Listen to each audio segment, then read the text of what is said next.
episode of They've Got Now. I'm really excited to be joined by a first-time head coach, Wesley Brooks from over at Utah State University over in Logan.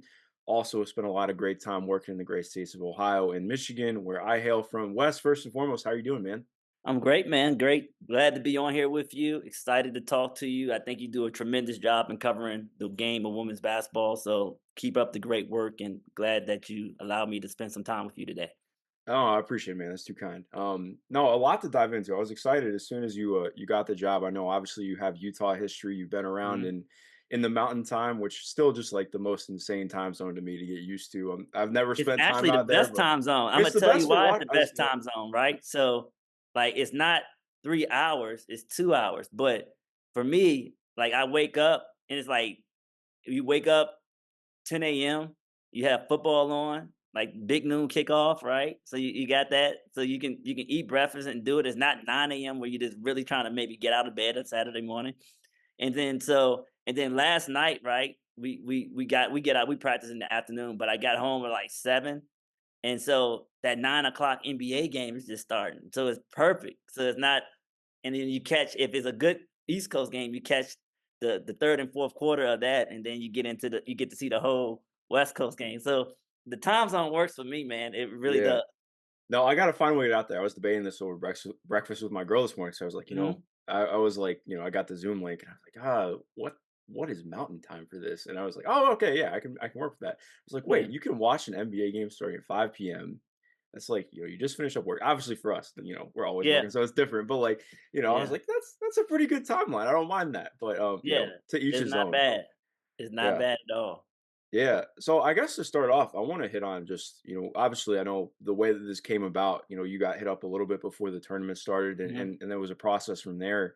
But knowing, where this program was at and kind of coming in and assessing like what it meant, what you could do with it and looking at what it was top to bottom, what was that like for you? Because I think that's something I'm always interested to get a Yeah, I grasp mean, on. it's one of those things where as an assistant coach, and I've been assistant basically almost 20 years, you you have aspirations of being a head coach. And it's one of those things where if you have not had head coaching experience, you're not going to get the best job, and so you have to kind of like, it's one of those things where you have to just, usually when jobs turn over, most of the time, there's not the program or the situation has not been great. So you just have to prepare for it. But I think for me, it's one of those things where it's an opportunity and opportunity to be a head coach. And then obviously being in Utah, understand the climate of the state, understand, what's important and the values that are important in the state. And then also just playing in a situation like Utah State, you have to be different. I don't think you can just line it up and just be traditional and expect to come out on top just because of, so many other factors involved. And so I think that's kind of was my mindset going into it. And then obviously, I had a lot of support from people in Ohio State's administration, Kevin McGuff, Gene Smith. Uh, so that's kind of how everything happened. Yeah, no, for sure. And especially Hoyt, like when you excuse me, and yeah. Hoyt as well. Yep, I also did. Yeah. No, you're good. And especially when you come in too, like, knowing like this, there's a lot of roster turnover. I think there were what, 5 players left when you came in, or was it Yeah, 6? so when we got here, there were 5 players left. We talked one into coming back, Mhm. and so we had 6 kids on the roster. We signed 9, and we have a walk on, so we have a roster of 16 as we speak. Yeah.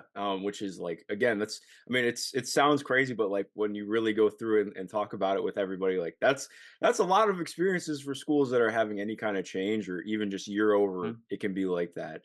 mhm, Um, mhm. so coming in though, and again, like getting a feel for what this university is and what you could take it to. Because Mhm. again, I mean, it's a program that's had history before. Like obviously when Yeah. Reagan Peebly now at the Sparks did some really Yes. great stuff there. Mhm, Like this is mhm. MWC is a tough conference. So coming in and looking at everything, how did you kind of hit the ground running with that and starting to see like, okay, this is I this is what think we can.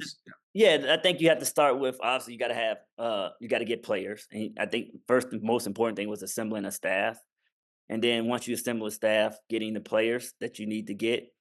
We're trying to play a certain way. So for us, I mean, I want shooting, and everybody who's ever known me knows how much I'm an admiration of shooting, being a John Beeline disciple at heart. So shooting's the most important thing in the game of basketball. I think we forget that at times. That's why the game is called basketball. So we really tried to go out and recruit the best shooters that were available that were left. And maybe they're not the best athletes, or maybe they're small, but if they can shoot, you can play this game. And that's what we believe. So that's kind of what's our focus. And so that's what we tried to do. And so we're going to try and build a program and lay the foundation here year one of a program of shooters and a culture of shooters. And that's kind of what we really focus on. And then obviously we want to play fast and play a pace to play. Our pace of play, we want to be right up there, top 25 in the country in pace of play. So that's kind of our goal to do that. And also, coming from Ohio State, bringing the press with us and trying to implement that. Uh, and the press at Ohio State was great, right? Because we had everybody says, well, you have athletes, but the originator of the press, where we got it from, he did it with high school kids, and it was a high school press for unathletic kids. It's just that it looks that great because of the players that are in it. So the press can be implemented where we're at. So that's kind of the thing. Just trying to lay that foundation of play, lay that culture, lay that style of play, and just be organized and just have a plan and attack. So as they say, plan your work, work your plan. Yeah, no, I love that saying. A couple of things off that. Number one, what years were you? Because I know you were at WVU as a grad assistant, right? Or was a student Yeah. manager and then So Beeline. So I was a student manager for John Beeline, 2004, 2006. Yeah, they Awesome. just honored that Elite Eight team a few Yeah. weeks ago back at West Virginia. And then, like when I was a graduate assistant, then the Joe Mazzulas came, Deshaun Butler, those guys came when I was a graduate assistant on the women's side. So we had some crossover with that. But yeah, so been around a lot of great coaches, been around a lot of great people. It's funny that era of West Virginia basketball. Mike Gansey is now the GM of the Cleveland Cavaliers. Johnny West is in the front office with the Golden State Warriors. Joe Mazzulla is the head coach of the Boston Celtics.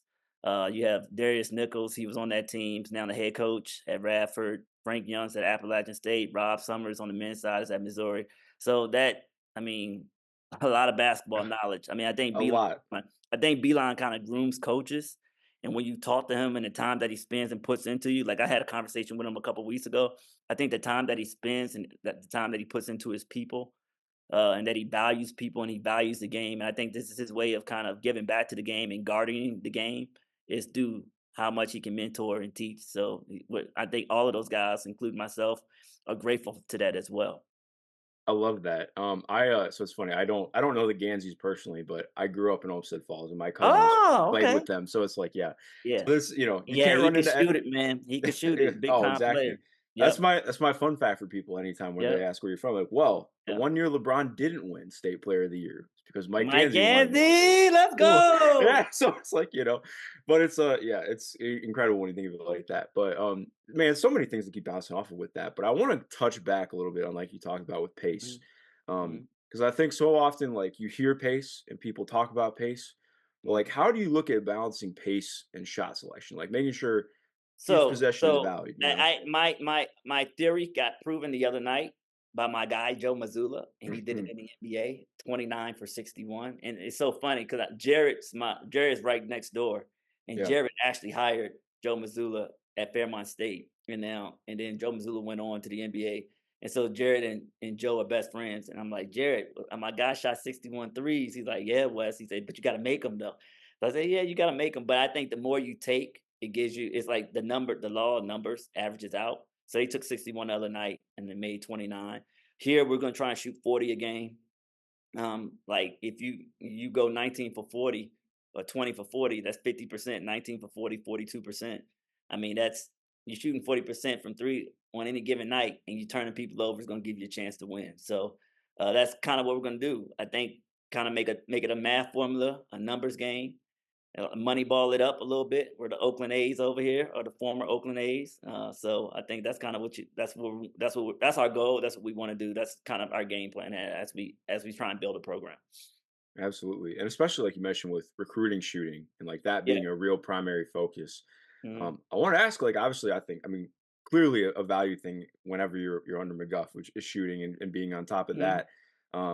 But like when you look at that, obviously, I think there are a lot of reasons why you can look at why that's most important. But like when you think about it, why is shooting most important to you? And when you, especially in talking about like kind of as a two-parter, just in terms of player development and looking at how you can grow a player over the course of 4 years, why do you view shooting as the most important thing? Because it's called basketball and the ball. Yeah, That's I tell that's everybody. a good point. It's called basketball, and the object to put the ball in the net. And obviously, there's a lot of other factors that contribute to that. But at the end of the game, the team who makes the most baskets wins. And so, the number one objective should always be, how do you get the ball in the basket? If you can shoot from distance, layups, whatever. Also, then with the advent of the 3-point shot, I mean, you get one extra point for your distance, and then also I think it neutralizes if you're a small team, because like let's call it ace, a spade, a spade. If they're 6'5", 6'6", they're not coming to Utah State most likely. Like now, there's a possibility I can recruit and I'll get one. We currently have a 6'6" kid on our team, but most of the time they're going to go high major, and so I can't just line it up and play it. Because I told our team today, our shot has to be our slingshot. We're David, and we're going to go against Goliath, and our shot has to be our slingshot. And David didn't run up to Goliath and try and punch Goliath in the face. He attacked from a distance, and so space and pace is a big thing for us. And I think also the ability to make 3-point shots sets your pace, and you can turn it. And the game is supposed to be a shooting competition, I believe, and so we want to turn it into a shooting competition as much as we can. Yeah, no, I preaching my language, man. Because exactly, you can't be. It's 2024. You can't be in a spot where you're taking, less than 23s a game. Even that is, the lower level of what we're talking about. But like when you look at this top to bottom again and talking in that player development spot, because especially like being at a Yeah. mid major, I think that is so crucial right now, is being able to build Yeah, up like so that. for instance, for player development, Mark, we spend the first 45 minutes, 30 to 45 minutes every day shooting.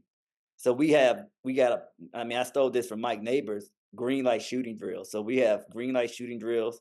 We have about 7 drills we emphasize in shooting. We make 100 threes a day every practice. So we chart that.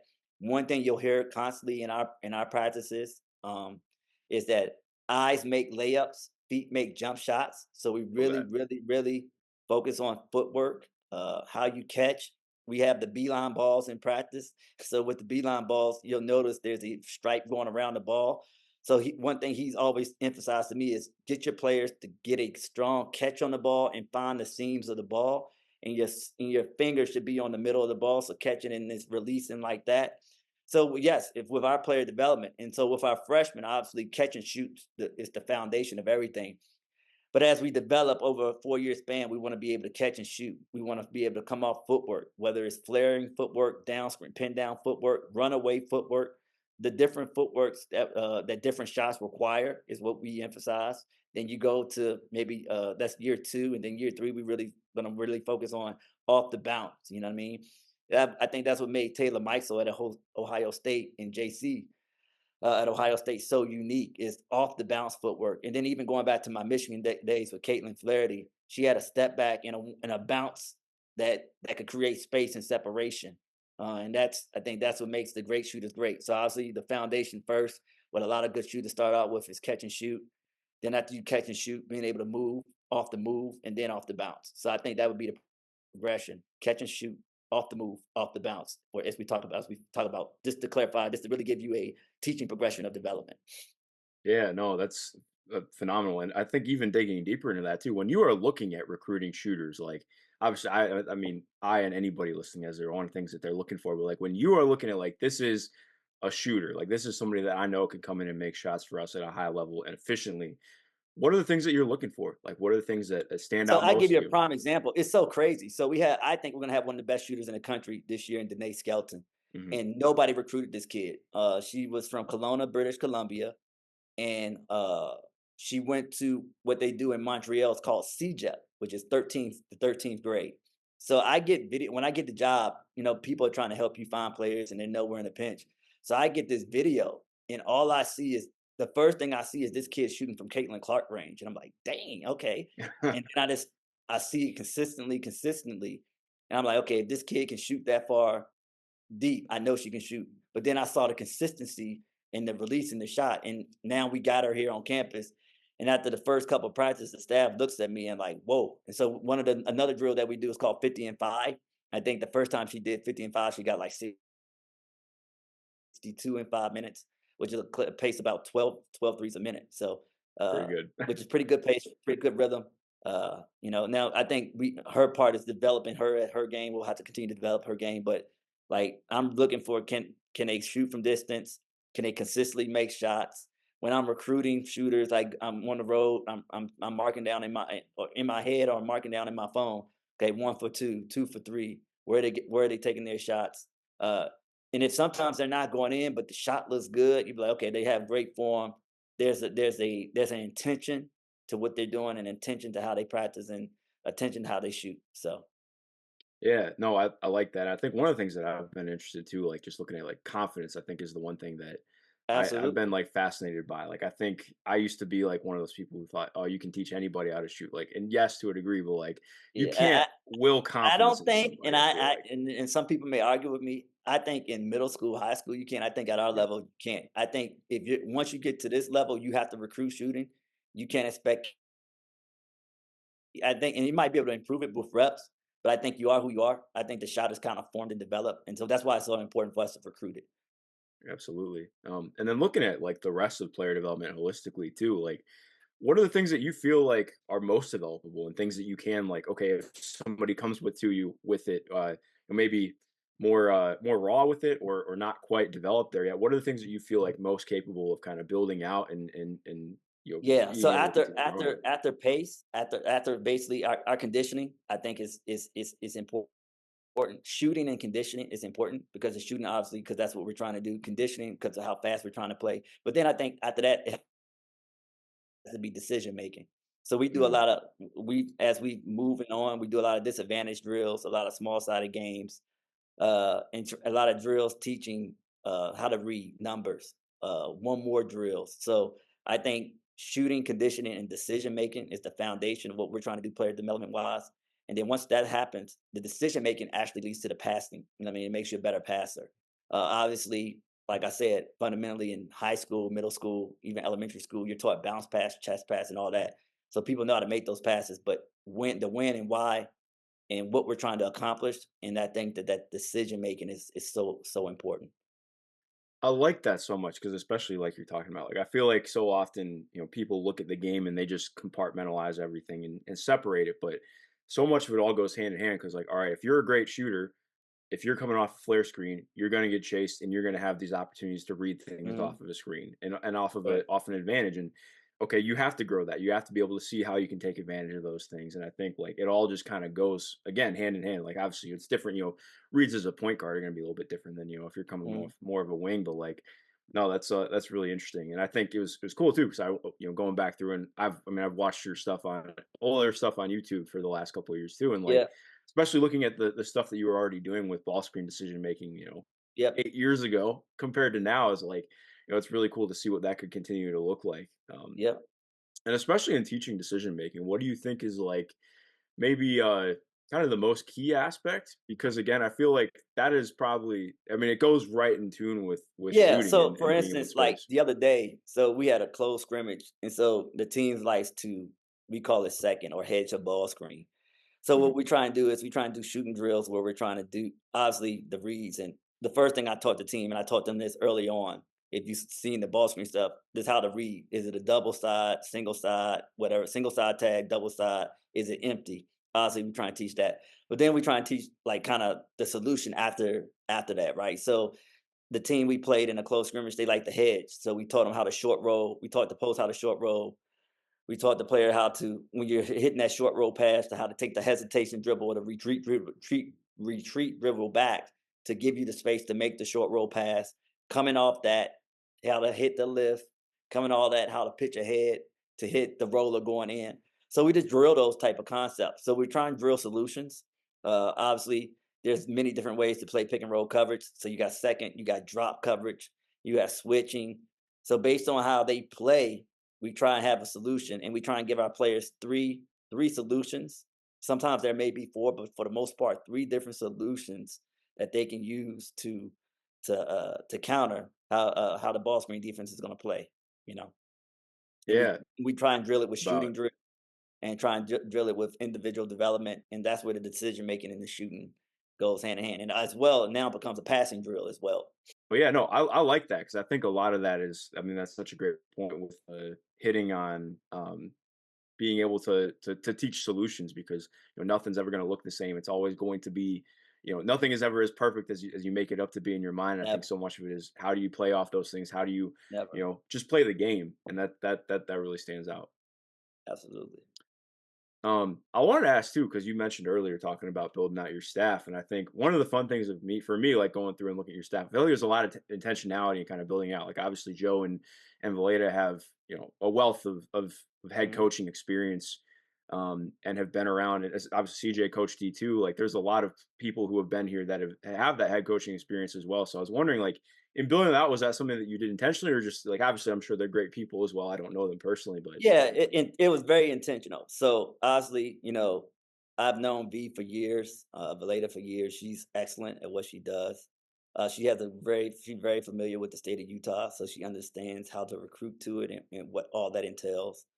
I also like the fact that she's been a head coach and she kind of has that motherly feeling. So I like that about her and just like her expert of knowledges. And I mean, she's coached men as well, so I like that about her. And she kind of has she has a great eye for the game, and she helps me with the defense, and she helps me with recruiting as well.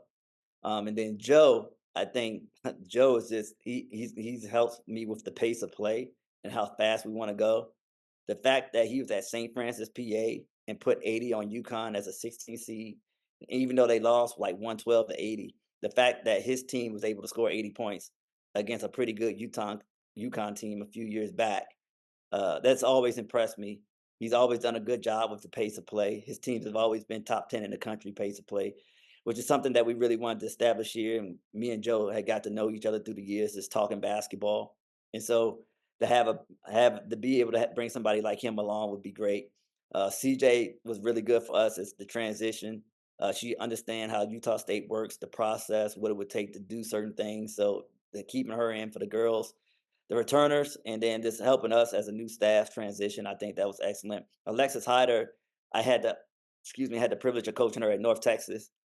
And then when I left, she ended up transferring to LSU. Played 2 years with Nikki Fargas at LSU before playing overseas, several different places. So there's somebody who I recruited, known since like ninth, 10th grade, and coach, and so she could bring that perspective. And then our other two, Josie, got a call from Jeff Walls, and Jeff Walls said, "If you don't hire this person, you're stupid." And if Jeff Walls telling me that, then I better do it. And hard so to say no, right? Yeah, like, right. I mean, he's not going to just call and just say that. And so Jeff Walls and Stephanie Norman both said the same thing to me. So we hired her, and she's a Utah native, played at UVU before transferring to Louisville to finish up.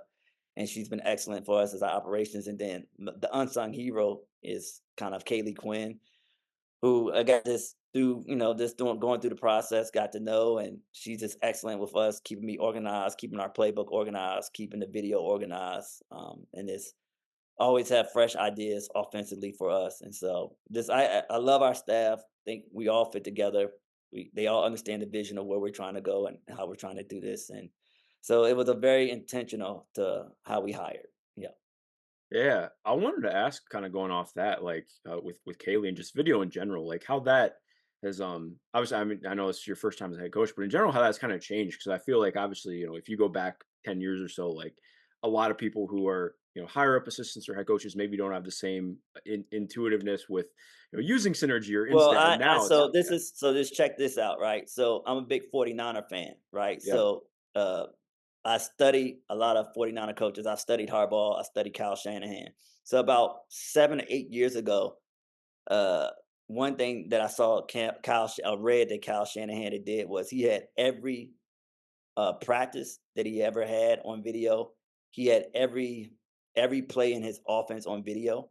So about 4 years ago, when I was at Michigan and then through the Ohio State things, I had have every practice, every cut up, everything like that. And so in hiring Quinn, like one of the things we were trying to establish is our style of play, but I had to teach it to our I had to teach it to our staff and stuff. And so we have every practice. from Ohio State. We have every clip. You know what I mean? I just studied like, and I hoard stuff. I'm an information junkie. I have all my stuff from Michigan. I hoard it. Like that's how you have to be. You have to be a hoarder of information to be great, and then you have to apply that information to turn it into success. And so I have Beeline stuff. I showed showed Jared. I have a Beeline practice notebook from 20 years ago with every practice in it, every game plan in it. So I'm a hoarder of information. Now getting some of this stuff to digital is that's what I have to do next. But we hoard information. So I have 20 years of knowledge that we're gonna try and apply and use. So I feel like I was prepared to be a head coach. I feel like video, that's how I learned because I did not play college basketball.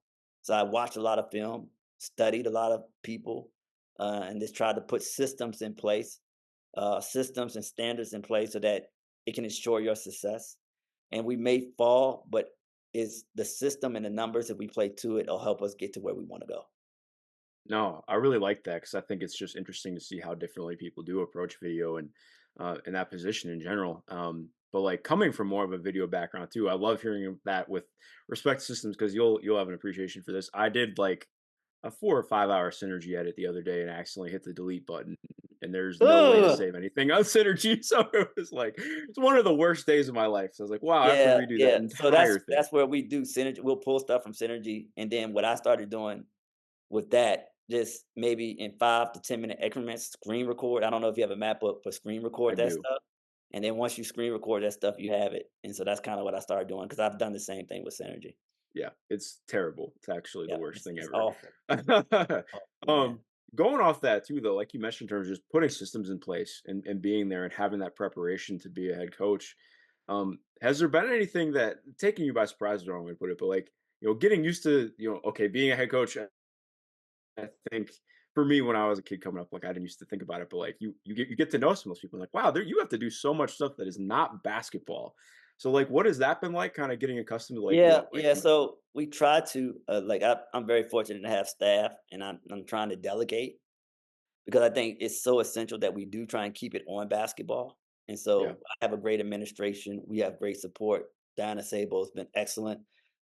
Bobby, he's been excellent. Who's kind of our administrator over men's and women's basketball. So they've helped taking a lot off the plate. Josie has helped taking a lot off the plate. V has helped taking a lot off the plate. So I can focus on basketball. So I've kind of tried to delegate uh, those things out, but I think 3 things, like, kinda when you're not the head coach, sometimes you're always you're going recruiting a lot as an assistant. So I'm very excited to always get to practice, which is and I don't have to I mean, I do have to recruit, but as a head coach, you're probably more there than the assistant, obviously, right? Mhm. So I'm always excited to go to practice. Uh, the other thing is the final decision is always on you. So you like, oh, okay, so that's that. And then my mind never turns off. So to the staff, I always joke with the staff. I'll see something, and I'll text it to them at 11 o'clock at night, or I'm up early at 6 a.m. and I'm texting them, and they don't have to necessarily respond, but I'm just texting it out because it's an idea like or something like that. So between this always being at practice because you're a head coach and not an assistant, the final decision making all goes with you, and your mind never cutting off. I would say those are the biggest 3 things that I've noticed being a head coach. Yeah. What was maybe in terms of having that first practice when you got to have your first official practice on campus? What was the feeling like? And kind of was it you just kind of felt like any other practice, or were you able to just kind of It's sink into it a weird little though bit? you say that because I think that's one of the things working for, Kim Barnes and Rico working for Kevin McGuff, especially Kevin McGuff, because I think we're probably I'm more like him, Hmm. uh, in style and more like him in this the way I would like to run a practice. It just felt like it kind of just felt like it was already like we were still at Ohio State, and that's kind Yeah. of how I feel I wanted to, and that's kind of how like and like I told somebody the other day, it's like that man, Kevin McGuff, means so much to me. Like, he doesn't like when you talk about him and give him praise and stuff like that. But the influence and how he's shaped me into being able to get an opportunity like this, I'll be forever grateful for him. And this how has kind of this shaped me as a head coach and kind of has helped my mindset as a head coach. So this having that first practice, it was kind of like, oh, this is what we do. I mean, I Yeah. looked at old practice plans. and just rolled out and just act like it was the only thing is he wasn't there. Just act like it was just like that. So that's kind of how it was, and yeah, That's awesome. No, yeah, that's cool to have that because I think there's an idea of like once you get to that spot, you feel like okay, maybe it's gonna be like how do you handle it? But you're so prepared for it, so locked in. It's just like it's there.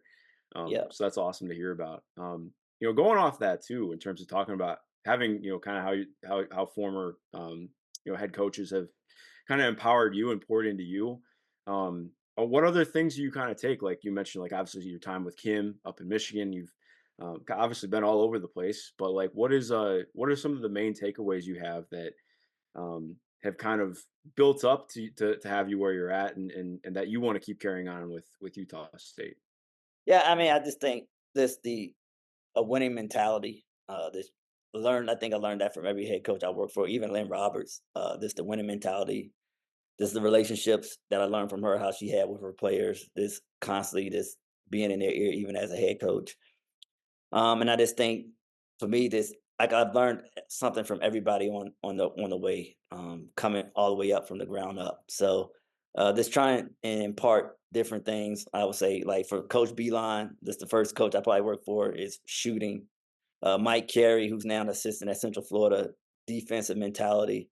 Then I worked for a lady named Yolanda Wells Broaden at Texas Southern, and she taught me really recruiting. Her and Karen Aston, I would say, really helped me learn how to recruit at a high level. I think Karen Aston is one of the best recruiters in the country. She's the head coach now at UTSA. She's an excellent, like the things I learned in recruiting from her are this timeless. Then Mike Peterson, who's working with Atlanta Dream a little bit now. This the structure of how he did things, and he kind of set up his pace and some of his defensive terminology. Lynn Roberts' relationship with players, shooting the basketball. Kim, I think anybody who knows Kim Barnes Rico, the intensity and grit that she plays with, uh, uh, the intensity and the grit that she plays with, as well as Kevin McGuff, this the patience, poise, and the ability to execute at a high level offensively. So Yeah, no, definitely. And to close out too, just in terms of, looking, I know obviously it's year one, so you don't want to get too far ahead thinking about it. But I was talking about this with somebody the other day at a program, and I think like one of the things that I think was really cool of being around you guys a little bit the last couple of years with Ohio mhm, State is just in general, like there is a connection to the pro level. Like I think there's a very absolutely. intense understanding of like this is what it takes to get here. Yeah, These are I the players think, who've and done I'd be that. Yeah. remiss. I think I learned that from Carla, right? And Yeah. I didn't work for Carla, but I worked with her. And Carla Morrow, who should be a head coach, who's excellent with her. I think she's a defensive mastermind. She's probably one of the best defensive minds I've ever been around. I think she's an unsung hero for Coach McGuff. A lot of times people, Coach McGuff, obviously with the offense and the press, but our half court defense was tremendous because of Carla Morrow. And this the things and the way she preps the kids, the way you study her, and it's the way she had us prepared defensively in the half court. I've taken some of that stuff here. So just to give her props. I mean, she coached in the WNBA with the Sky, and just to give her props. I mean, she's this amazing defensive coach, and so I think that's really helped Ohio State as a program overall. When you mix the offensive genius of Kevin McGuff and the press that he wants to instill, and you put the half court that Carla Marlowe has brought. I mean, she's ready to be a head coach whenever she chooses to be. And even if she chooses to go back to the W, but she has an understanding of player development as well that she got from the W. You know what I mean? And this kind of McGuff has done really well with Kelsey Mitchell and all the other kids, Taylor, JC, all those kids. There's a sense of development of we're trying to develop pros. We're trying to get kids to go overseas. And so it's a point of emphasis, and it's a thing that they really emphasize so that that's why that program is where it is. And we're trying to imitate that here. You know what I mean? Obviously, uh, this program has not been there, but we're going to try and imitate and innovate. That's what we're trying to do. I mean, that's the model, that's the blueprint, and anything we can do to copy that should lead to our success. Absolutely. And kind of going off that too, like how do you I think making that visible, but also like or making it feel like visibly attainable, I think is the way I'd put it. Because like I think there's especially in college basketball right now, there's like I mean, a lot of programs that are preparing you to be a great college basketball player, but maybe aren't showing you like and I'm not saying that's wrong, but like, if you're a Well, great I college player, think that for doesn't us, entirely we mean run like a like, so even now, obviously, we may not have WNBA players at this point, or maybe we might develop one Mhm. but I think we have a WNBA system. Like, it's funny when our girls go through practice, watch our plays, and if they were to cut and they cut on something, and I had one kid who's high level Cheyenne stuff, she cut on, she said, Wes, they're running our stuff. I said, yeah, because we're running the same stuff. If you watch the links and the Liberty and all and the aces, especially the aces, because we do a lot of the stagger screens and stuff, you'll see a lot of the same concepts that they're running. It's not the traditional 3 out, 2 in, 4 out, 1 in. But we have a language that we like to implement our offense with, and the kids see stuff on TV, and even to the point where we've done some edits where you'll see us running it, and then I layer it behind the next clip is a WNBA clip, and they see it and they're like, "Oh wow, yeah!" And so it actually makes them want to watch the WNBA more, and even watch the NBA more because you'll see the clip, you'll see what they're doing at that level here, and that's what we try and sell to recruits. We're going to develop you, we're going to help you grow your game, but we're also running a system that when you get there, it will not be foreign to you. Yeah, no, that's awesome, man. I love hearing that. Well, Wes, I am so excited to see how you guys keep putting this thing together. The season Yeah, is literally just around the corner, which I can't wait absolutely. for, man. But to everyone listening and watching, thank you for it. Of course, keep up with all things Utah State Aggies. It's going to be a great season. It's going to be an exciting time in the next couple of Yeah. years with as Wes and his staff build this thing up. And Wes, thank you again.